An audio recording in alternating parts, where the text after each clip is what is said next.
शुरू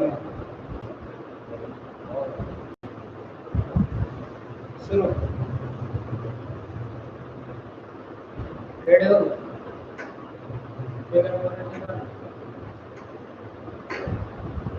मेरे प्रिय विद्यार्थियों, आप सभी को मेरा नमस्कार। मैं अमित आर्ट्स क्लासेस के अमित सर।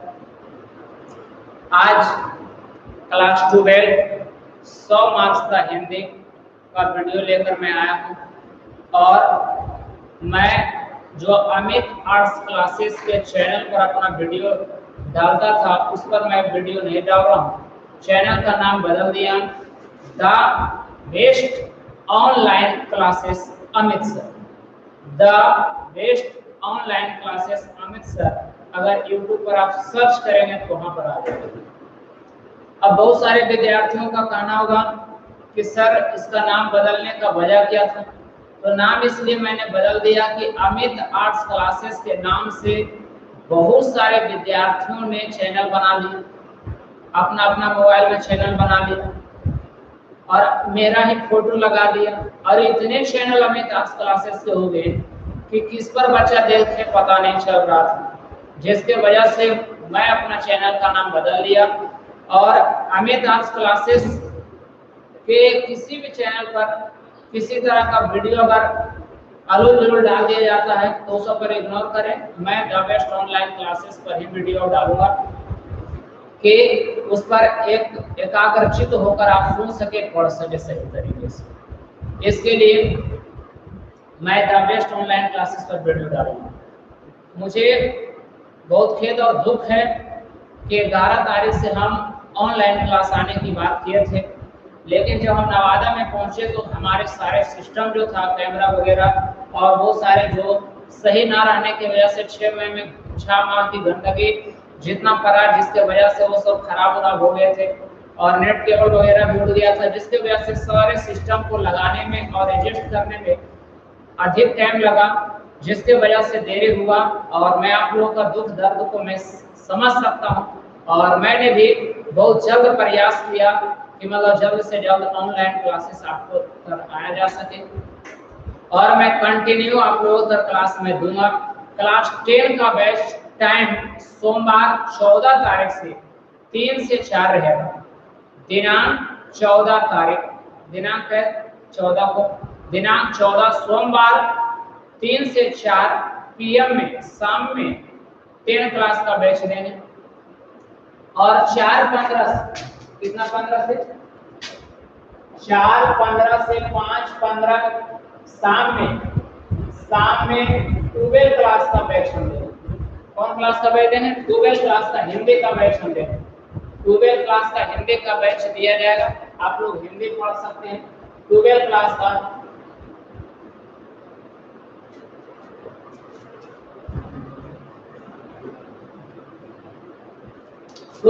का हिंदी का बैच देंगे। आप लोग कंटिन्यू आप पढ़ सकते हैं। बच्चों पहले 50 मार्क्स का हिंदी का वीडियो, 50 मार्क्स का हिंदी चलता था सिलेबस में, लेकिन सिलेबस इस वर्ष से लगातार आपका बोर्ड एग्जाम में 100 नंबर का होगा। इस वर्ष से 100 मार्क्स का एग्जाम होगा। पहले 50 मार्क्स का पढ़ाते थे हम, अब 100 मार्क्स पर आ गए। जैसे बोर्ड वैसे हम, है ना? तो आप लोग तैयारी में जुट जाइए। आप लोग इधर उधर अब छोड़कर त्याग कर अब लग जाइए, ऑनलाइन चैनल पर आ जाइए और शुरू हो जाइए पढ़ाई पर।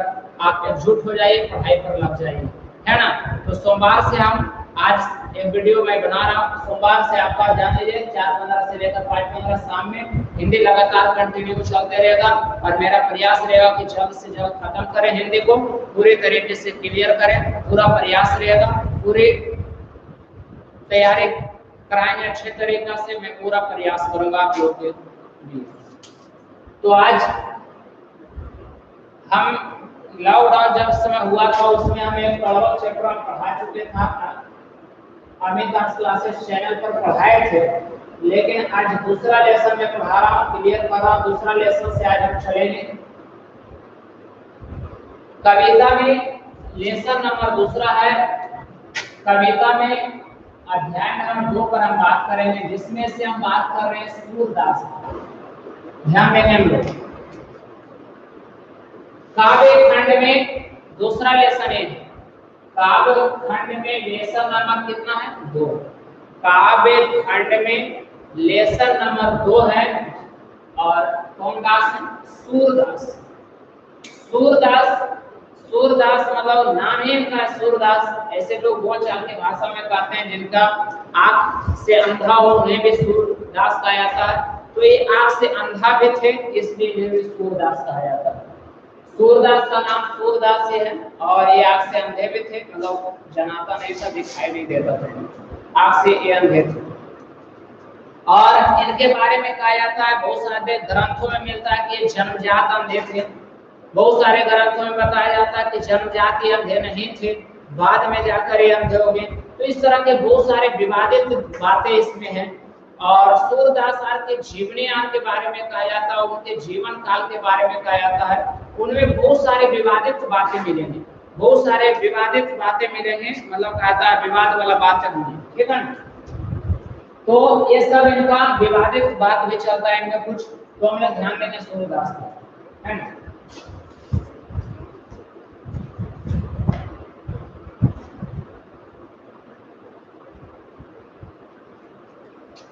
चलिए आ जाते हैं। देखिए सूरदास, कौन दास है? सूरदास। सूरदास का जन्म जो है, सूरदास का जो जन्म है 1478 ईस्वी को हुआ। सूरदास का जन्म 1478 ईस्वी में हुआ। बाबू ध्यान देंगे हम लोग, सूरदास का जन्म 1400 का हुआ, 78 ईस्वी में हुआ। सूरदास का जन्म 1478 ईस्वी में हुआ। दिल्ली के सिही नामक ग्राम में हुआ। ग्राम मतलब क्या है? गांव। ग्राम मतलब क्या होता है? गांव। और वो गांव का जगह कौन था? कौन गांव था? सिही नामक गांव था, है ना।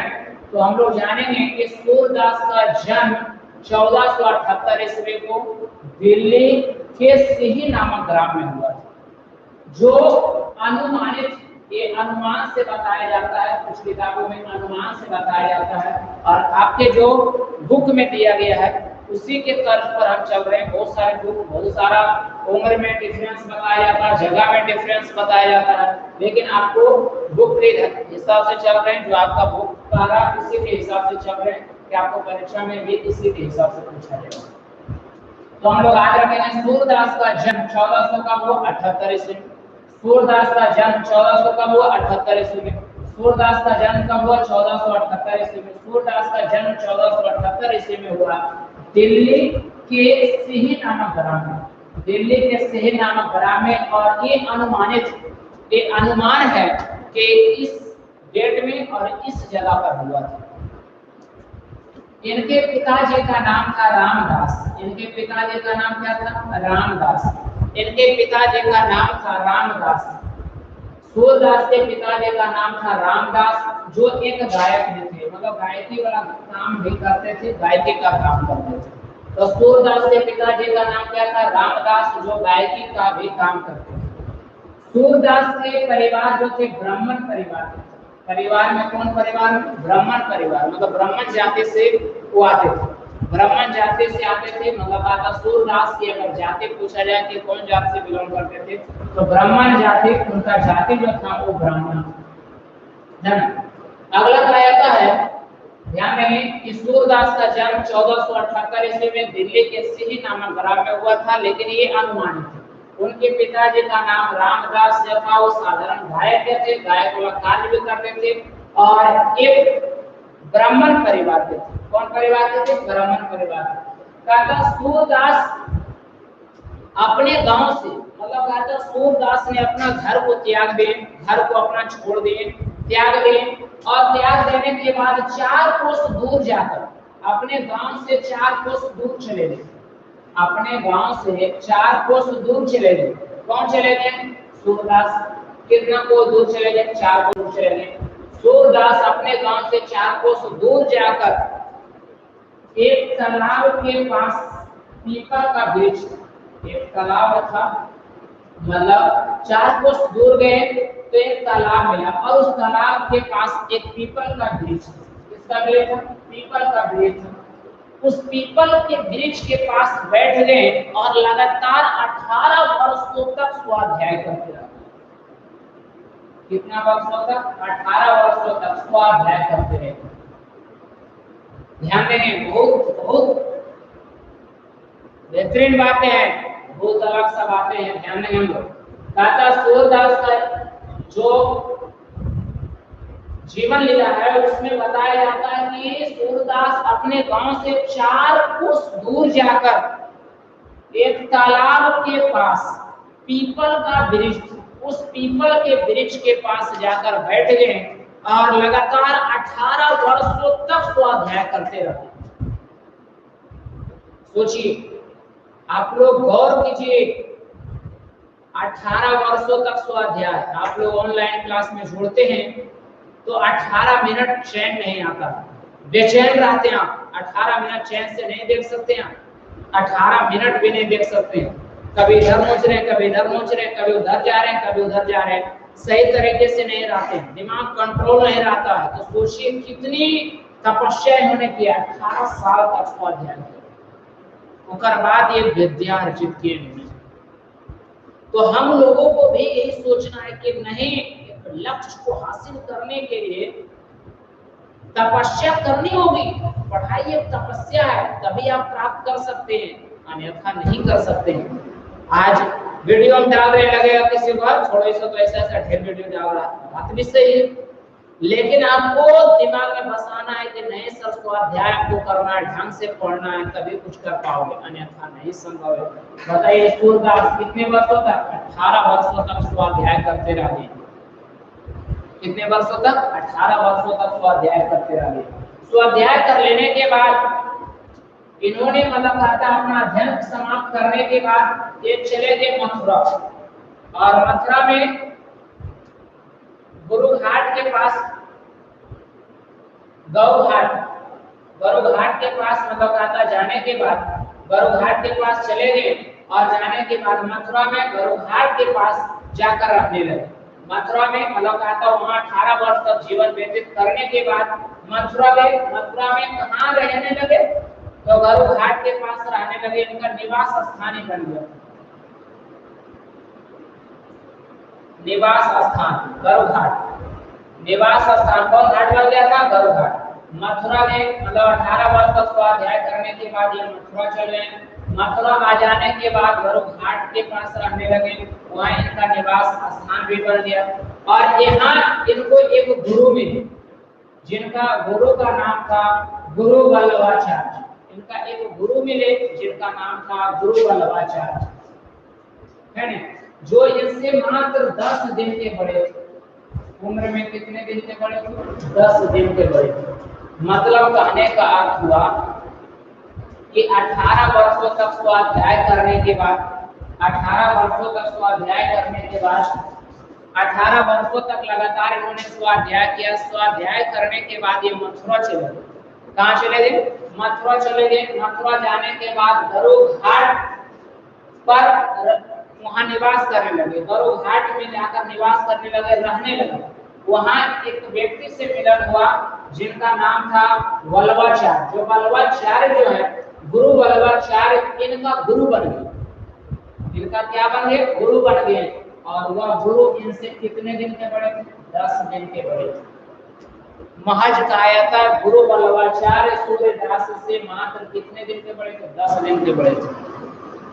और जब वो मथुरा गए तो गुरु वल्लभाचार्य से शिक्षा ली। सोचिए 18 वर्ष यहाँ अध्ययन किया। मथुरा के गौ घाट में जाने के बाद गुरु वल्लभाचार्य से शिक्षा लिए, जो गुरु वल्लभाचार्य से कितने दिन के बड़े थे? मात्र 10 दिनों के बड़े थे। तो 1509 से 1510 तक लगातार शिक्षा ली, 1 वर्ष तक लगातार इनसे शिक्षा ली। गुरु वल्लभाचार्य से शिक्षा लेने के बाद, शिक्षा प्राप्त करने के बाद एक कृष्ण भक्ति लीला करने लगे।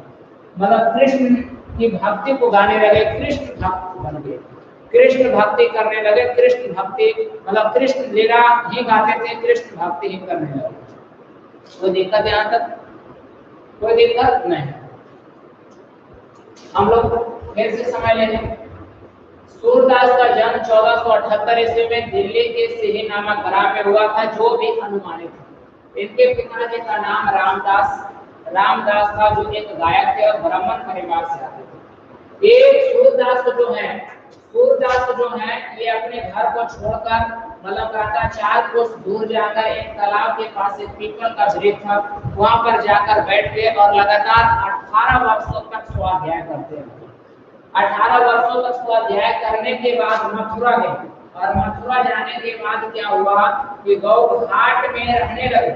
वहां एक व्यक्ति से मिलन हुआ जिनका नाम था गुरु बल्लभाचार्य, और उनसे ये सूरदास गुरु बल्लभाचार्य से सूरदास ने शिक्षा ली और शिक्षा लेने के बाद गुरु बल्लभाचार्य से क्या लिए? शिक्षा ली। शिक्षा लेने के बाद मतलब कहता वो कृष्ण लीला करने लगे, कृष्ण की भक्ति को गाने लगे, कृष्ण भक्ति करने लगे। गुरु बल्लभाचार्य से कितने दिन के बड़े थे? तो महज 10 दिन के बड़े थे। इन्होंने कितने दिन शिक्षा ली गुरु बल्लभाचार्य से? तो 1 वर्ष तक 1 साल तक इनसे शिक्षा ली और 18 वर्षों तक उन्होंने स्वाध्याय किया। कायता सूरदास की भाषा क्या था? किस भाषा में लिखते थे? तो ब्रज भाषा का प्रयोग किया गया इनके कविताओं में, मतलब कहता है इनकी रचनाओं में जो है ब्रज भाषा का प्रयोग किया गया। कौन है छोटू? अब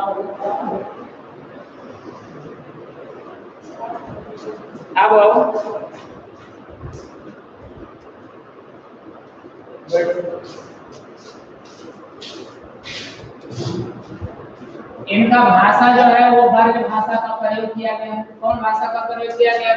ब्रज भाषा।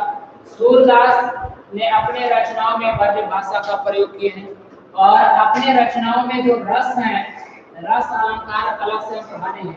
कहता रस जो है उसे वात्सल्य रस का प्रयोग किया गया, वात्सल्य रस का प्रयोग किया गया है। कोई जगह सूरदास के रचनाओं में कौन सी भाषा का? तो ब्रज भाषा का। कौन सा रस का प्रयोग किया गया? तो वात्सल्य रस का प्रयोग किया गया। और सूरदास का काल किस काल के कवि माने जाते हैं? तो मध्यकाल। किस काल का? तो मध्यकाल के कवि हैं। किस काल के कवि हैं? तो मध्यकाल के कवि हैं। कौन काल के कवि हैं? मध्यकाल के कवि हैं। इनके कुछ रचनाएं मिलती हैं। रचना जो प्रमुख है, ये प्रसिद्ध रचनाएं सूरदास की प्रसिद्ध रचनाओं में आता सूर सागर। सूर सागर कोई देगा कि सूरदास की प्रसिद्ध रचना कौन है? तो सूर सागर। सूरदास की प्रसिद्ध रचना कौन है? तो सूर सागर है। और दूसरा है साहित्य लहरी, तीसरा है राधा रस के लिए, तीसरा है राधा रस के लिए, चौथा है सूर सारावली, मतलब कहता सूर सारावली, ये चौथा रचना है। ये मुख्य रचना है इनकी।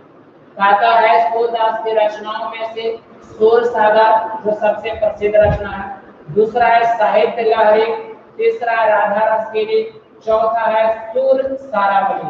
ये रचनाएं इनका मुख्य माना जाता है, ये मुख्य रचना है। तो हम लोग ध्यान देंगे। अब इसमें पूरा बात आया निचोड़ की सर इनका रचना, इन्होंने रचना की है, किताब लिखे, तो ये किताब लिखे रचना किए, तो ये कैसे किए? ये कहता है कि बताया जाता है इनके बारे में कि ये जन्म से ही अंधे थे और कोई विद्वान कहते हैं बाद में अंधे हो गए। जन्म से अंधे कुछ लोग बोलते हैं, कुछ लोग बोलते हैं जन्म के बाद अंधे हो गए, क्योंकि जब ये बहुत कम उम्र के ही थे तब से इतनी बढ़िया रचनाएं करते थे, इतनी बढ़िया लिखते थे, इतने बढ़िया गाथा गाते थे कि कोई व्यक्ति समझ ही नहीं सकता है कि इतने कम उम्र में ये अच्छे रचनाएं कर सकते हैं, इतने अच्छे रचनाएं कर सकते हैं। इसी को लेकर बहुत सारे विद्वान कहते हैं कि सूरदास जन्म से अंधे नहीं थे, लेकिन बहुत सारे लोग बताते हैं कि नहीं, सूरदास जन्म से ही अंधे थे, जन्मजात से ही अंधे थे सूरदास, ऐसा बताया जाता है ना। तो ये पूरी निचोड़ नहीं है कि मतलब कहता है सूरदास मतलब कहता है कि कब से मतलब अंधे थे, नहीं थे, लेकिन मतलब कहता है ये पुख्ती जानकारी नहीं है। सूरदास की मृत्यु के बाद किया जाए तो 1583 से में इनका मृत्यु हुआ था।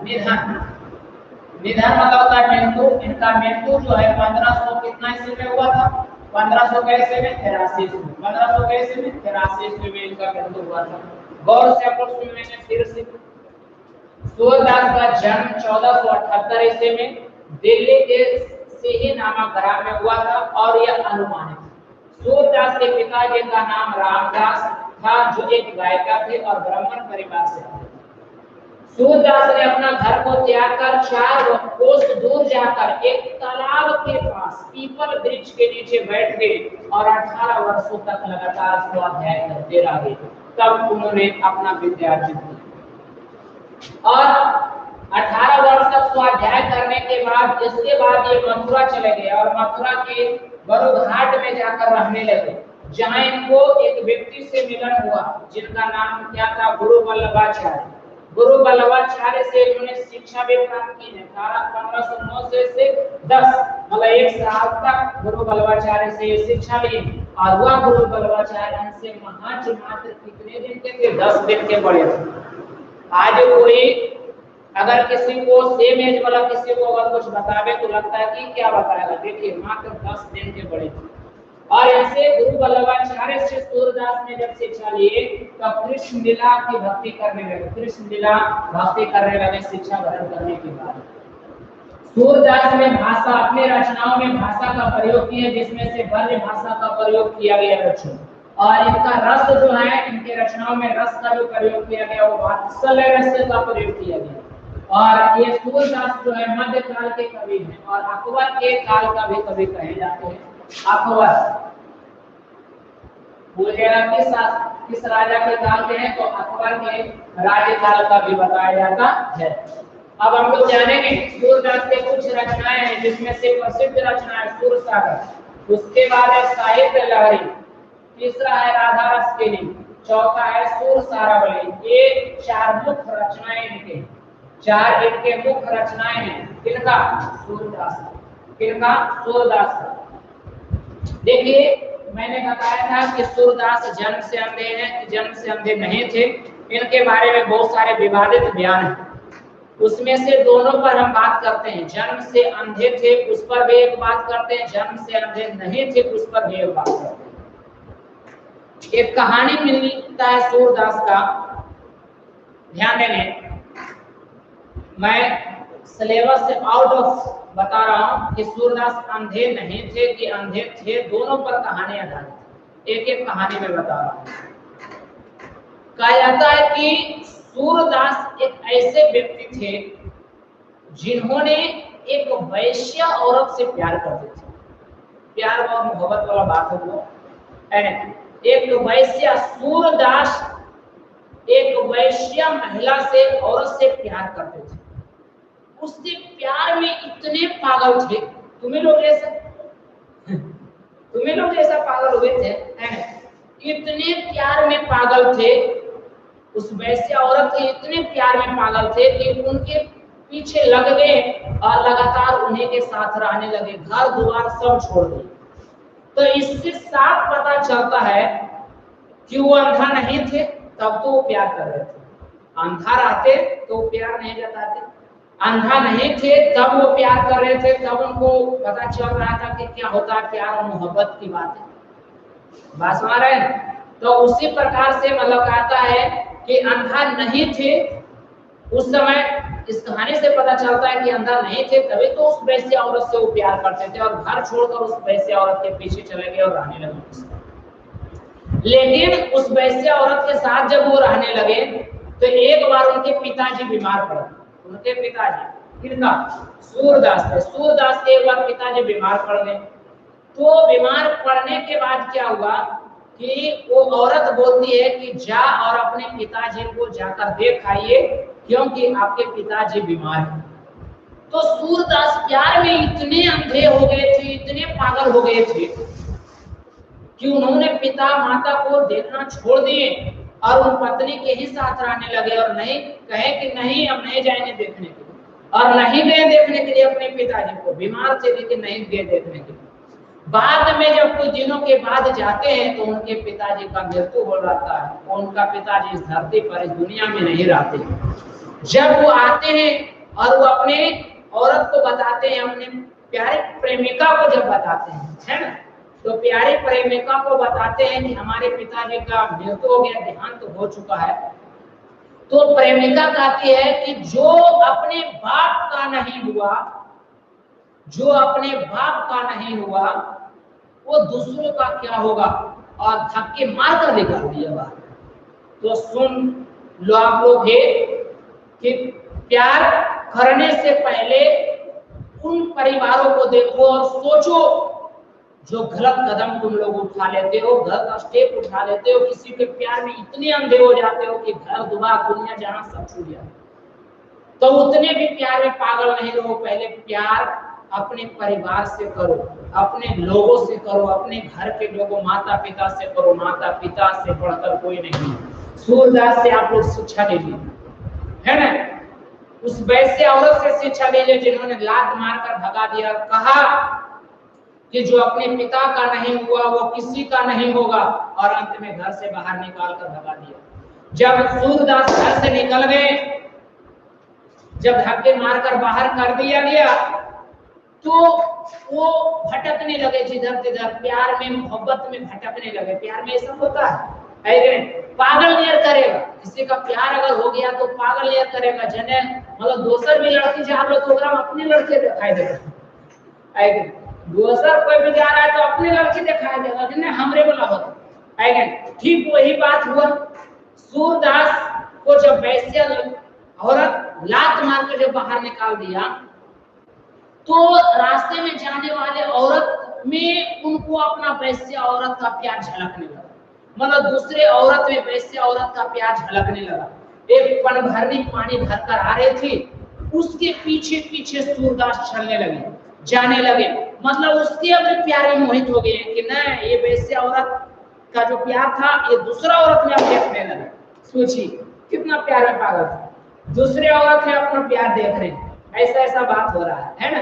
अब क्या हुआ कि पन भरने जो पानी भर कर जा रही थी उसके पीछे पीछे जाने लगे, और वो सोचने लगे कि यही हमारा प्यार है, यही हमारा प्यार है। मतलब दूसरों में होकर उनका प्यार लेना लगे, है ना। और जो पन भरने थे उनका घर धीरे धीरे करते पिछोले उसका घर हो जाते हैं। सोचिए कैसा प्यार है ना। मतलब इतनी गजब का पावर था, इतना गजब का मतलब कहता है ज्वाइंट हो गया था, लगाव इतना हो गया था, इतना मतलब कहता है आकर्षण पावर बढ़ गया था उस वैश्य औरत में कि दूसरे औरत में उनको प्यार झलकने लगा, जिसके वजह से उन परभरनी के घर पिछोले चले गए। जाने के बाद क्या होता है कि उनके घर जाते हैं तो परभरनी के पति रहते हैं घर में, गुस्से में आकर बोलते हैं कि तू कौन है, क्यों आया घर। तब हम उसके पीछे पीछे आए हैं, उसके लिए आए हैं, पन भरने के लिए आए हैं, है ना, और उससे मिलना चाहते हैं। सोचिए कितना प्यारा पागल था। पन भरने बेचारी आई और बोले कि बोलिए क्या चाहिए आपको, है ना। तो बहन मैं अपने प्यार में पागल होकर अपना प्यार तुझ में मैंने देखने लगा, जो ये सही नहीं है, ये गलत चीज है। ऐसा कर, अगर तुम हमको चाहती है सच्चे दिल से तो ऐसा कर, सुई ला। प्यार से लाकर उस औरत सुई दे देती है पन भरने। उनको लगा पन भरने को कि सुई से कोई काम करेंगे बेचारे, इसीलिए आए शायद। और जब सुई देती है तो वो दोनों सुई को पकड़कर सूरदास अपने आंख में भोग लेते, मतलब घुसेड़ देते, और आंख से मतलब कहता दोनों आंख में मार लेते।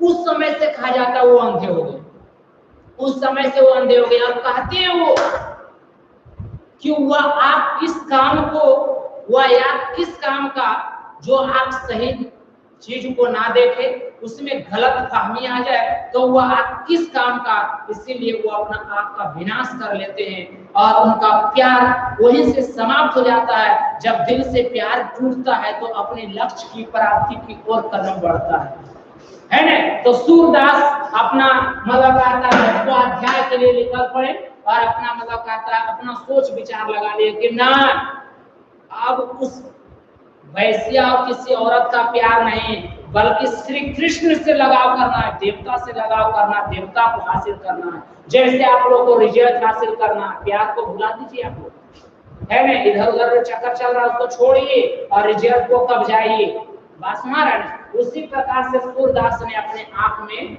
मतलब सुई मतलब कहता घुसेड़ दिए। उसी प्रकार से अगल बगल दोनों वाले का कह दिए समझा।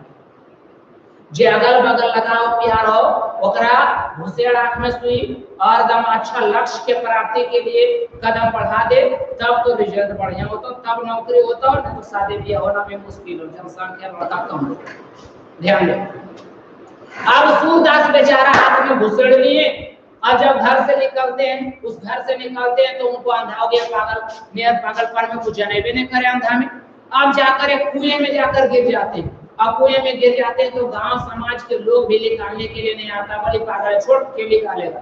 अंत में वो भगवान को पुकारते हैं, जब नीचे में कोई सहायता के लिए तैयार नहीं होता है तो ऊपर से ईश्वर तैयार होते हैं, भगवान तैयार होते हैं, और भगवान श्री कृष्ण आकर, साक्षात कहा जाता है, श्री कृष्ण आकर हाथ पकड़ते हैं और उनको निकाल देते हैं। जब से उन्हें लग जाता है कि नहीं हमें मेहनत करना चाहिए, हमें कोई अच्छे काम में जीवन बिताना चाहिए।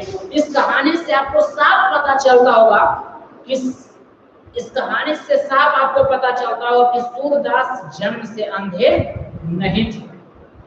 लेकिन एक कहानी और बताता हूं जिसमें बताया गया, दूसरा कहानी आप सुनिए, जिसमें बताया गया कि सूरदास जन्म से अंधे थे। अब देखिए प्यार हुआ टूटम, अब देखिए कितना कस के मतलब रिजल्ट उनका अच्छा आता है, उनके बारे में बता रहा हूं। अब है कि दूसरा कहा जाता है कि सूरदास जन्म से ही अंधे थे। कहा जाता है कि एक मथुरा में श्री कृष्ण का मंदिर है, हाईवे के पास है ना, मथुरा जाइएगा तो हाईवे के पास श्री कृष्ण का मंदिर है, बहुत सारा वहां मंदिर मिलेगा। तो एक मंदिर है मथुरा में, और उस मंदिर में प्रत्येक दिन वहां रहते थे और प्रत्येक दिन गान बजान किया करते थे सूरदास, मतलब गायकी का काम करते थे। मतलब मथुरा में एक मंदिर था जहां सूरदास गायकी का ही काम करते थे, गाते थे।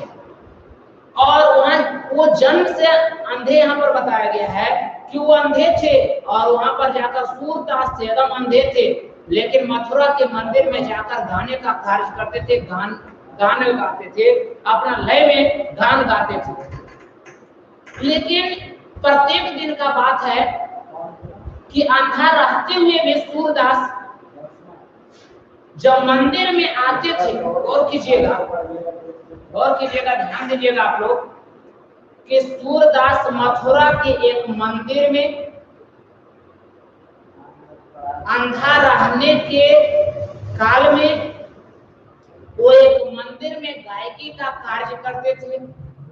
और जब प्रत्येक दिन वो गायकी के कार्य के लिए वहां उनको आते थे, गाया जाता था उनको, तो जो पंडित श्री कृष्ण को सजाते थे, मतलब श्री कृष्ण पर जो कपड़ा पहनाया जाता, प्रत्येक दिन जो पूजा होता, पंडित जो उसको सजाते थे फूलमाला और कपड़ा पहनाते थे, तो श्री कृष्ण को जब कपड़ा पहनाया जाता था उसमें सूरदास का कपड़ा का रंग पता चल जाता था, अंधा रहते हुए भी कपड़ा का रंग पता चल जाता था। वो दरवाजे पर आने के बाद ही सूरदास कह देते थे कि ये पीले कपड़े में श्री कृष्ण अच्छे नहीं लगते। तो पंडित आश्चर्य हो गया कि अरे ये तो अंधा है, इसको कैसे पता कि मैंने पीला वस्त्र पहना दिया है श्री कृष्ण को। तो पूछने लगा, अभाग हो गया, पूछने लगा कि आप कैसे जाने कि ये पीला वस्त्र पहने हुए। तब आंख रहे या ना रहे, दिल तो श्री कृष्ण के पास है, दिल में वो श्री कृष्ण बसते हैं। तो उसी प्रकार से पढ़ाई को दिल में बसाइए, माता पिता को दिल में बसाइए, और लड़कियां का फेरा छोड़िए आप लोग, है ना। तो वो समझ लीजिए आंख नहीं है, तब एक बार बताते हैं कि पीले कपड़े में। जब दूसरे दिन आए, फिर सूरदास मंदिर के पास पंडित फिर सजेले था श्री कृष्ण को, है ना, मूर्ति को सजेले था, फिर कपड़ा पहने था। तो अबरी आकर कहते हैं कि हरे वस्त्र में श्री कृष्ण बहुत ही आकर्षक दिखते हैं, बहुत सुंदर दिखते हैं। फिर अवाक हो गया पंडित, वो सोचने लगा कि अबरी तू कैसे पहचान गया कि अबरी मतलब कहा था हरा वस्त्र मतलब दिए हैं, अगले दिन पीला दिए थे, अबरी हरा दिए, कि तुम कैसे पहचान रहा भाई अंधा होकर भी। तो पंडित दिमाग लगाया कि रुक जाओ, कपड़ा अबरी पहनाई नहीं करेंगे श्री कृष्ण को, है ना। अबरी अगला दिन श्री कृष्ण को कपड़ा ना पहनाकर पत्ता लपेट दिया गया, पत्ता से श्री कृष्ण की मूर्ति को झाप दिया पंडित। उसके बाद जब तीसरे दिन वहां गायकी के लिए आते हैं और वो बैठते हैं अपने सुर में। जब सूरदास गाने लगते हैं तो कहते हैं कि ओ श्री कृष्ण, जो आते थे कपड़ों में वो आ गए पत्तों में। सोचिए, वो गा देते हैं, वो अपना गायकी जब सूरदास जब गाते हैं तो उस गायकी में बोल देते हैं जो श्री कृष्ण आते थे कपड़े में वो इतना गरीब हो गए कि आगे हैं पत्तों में। कहने का मतलब है पंडा फिर अवाक आ गया और कहा कि रे 2 दिन कपड़ा पहनाया और पत्ता में ला दिया, तभी पर समझ गया। तो साक्षात जब प्यार टूटा, आंख से अंधा जब हुए, तो इनके दिल में श्री कृष्ण के प्रति लगाव जगा, प्यार जगा। और वो कहते थे कि आंख रहे या ना रहे, लेकिन आदमी का दिल सच्चा होना चाहिए, मन सच्चा होना चाहिए। तो दिल से पढ़िए, मन से पढ़िए, माता पिता से दिल से लगाव कीजिए, दुनियादारी को भुला जाइए और पढ़ने पर ब्रेन लग जाइए, एकदम मन चित लगा दीजिए। तो आंख रहे या ना रहे बच्चों, पैर रहे या ना रहे, हाथ रहे या ना रहे, अगर दिल सही है तो सच्ची श्रद्धा के साथ आप पढ़ाई को ग्रहण कर सकते हैं, जैसे सूरदास ने ग्रहण की है ना। तो आप लोगों को भी बताया जाता है कि अधिक से अधिक मेहनत कीजिए, दिल से। भगवान ने आपको सब कुछ दिया है, सूरदास को तो आंख भी नहीं था, इससे बड़ा दुख क्या हो सकता है। तो सोचिए, वैसे सूरदास जिनके आंख नहीं थे वो इतने बड़े बड़े रचना किए हैं। तो बताइए कि हम एक साधारण सा किताब नहीं पढ़ सकते हैं, दोनों आंख सही है, साल भर का कोर्स नहीं पढ़ सकते हैं। अगर नहीं पढ़ सकते हैं तो बेकार है, आप पर धिक्कार है ना। माँ बाप का पैसा बेफजूल खर्च हो रहा है, बेकार है आप लोग। अगर सच्चे श्रद्धा के साथ माता पिता को मानते हैं तो आप पढ़ाई में लग जाइए और आज से कंप्लीट कीजिए हिंदी को। और सूरदास का जीवनी आज कंप्लीट हुआ, पूरी तरीके से मैंने क्लियर किया। कल सोमवार 14 तारीख 4:15 से 5:15 के बीच हम ऑनलाइन क्लास हिंदी का देंगे, जिसमें सूरदास का कविता को पढ़ाएंगे, सूरदास के कविता को पढ़ाएंगे। आप the best online classes Amit sir को सब्सक्राइब करें, है ना, और पूरी तरीके से लगातार कंटिन्यू पढ़े और ऑनलाइन में ही पढ़ने का प्रयास करें। तो किसी प्रकार का प्रॉब्लम हो तो आप पूछ सकते हैं और लगातार प्रत्येक दिन वीडियो देखने का प्रयास करें, टाइम से आ जाएं। जय हिंद, जय भारत।